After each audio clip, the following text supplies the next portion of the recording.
Okay, good day, Nurse Paggy here. So, pag-usapan natin ngayon na mas mahaba-haba yung isang tanong sa akin sa FB Reels, no? Ang sabi niya, ano po daw yung complications, no, na pwedeng maidulot, no? The possible complications of recurrent sore throat among kids. Okay, so we have a normal microflora, no, sa loob ng ating lalamunan. Ang tawag dyan ay Streptococcus aureus. It's normal, no?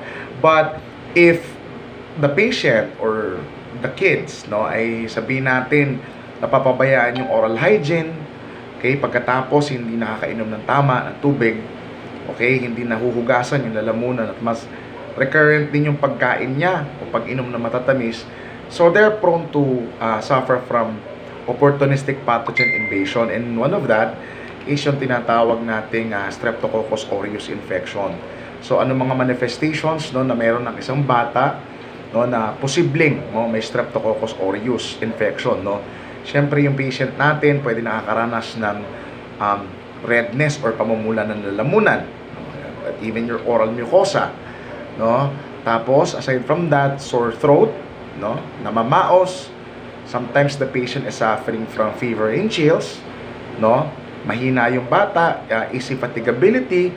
Aside from that, sometimes your patient, no, medyo nahihirapang huminga kasi nagkakaroon ng swelling ng lalamunan, no? Aside from that, no, yung ating patient, pwedeng sabihin natin, no, nagkakaroon ng difficulty of swallowing or dysphagia or sometimes drooling. So ano po ba yung pwedeng maging complications kapag hindi po natin ito na bigyan ng attentions or ng tamang treatment, no? Una, pwede mag-cause ito, no, as the bacteria invades the body, no, and the body systems, sabihin natin bumababa ang immune system, and also the bacteria is overreacting in the body, pwede mag-cause ng additional complications. Meron tayong dalawa.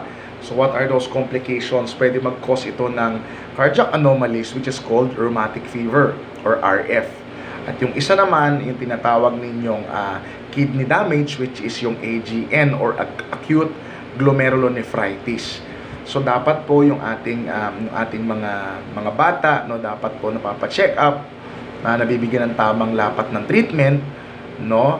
Home remedy is good, but you have to seek for professional medical consultation. So kailangan may isagawa yung mga rapid test, no, yung streptococcal test, the swab, no, na pwedeng makatulong para matulungan ang bata, no, na maiwasan na pagkakaroon ng potensyal na masamang complications.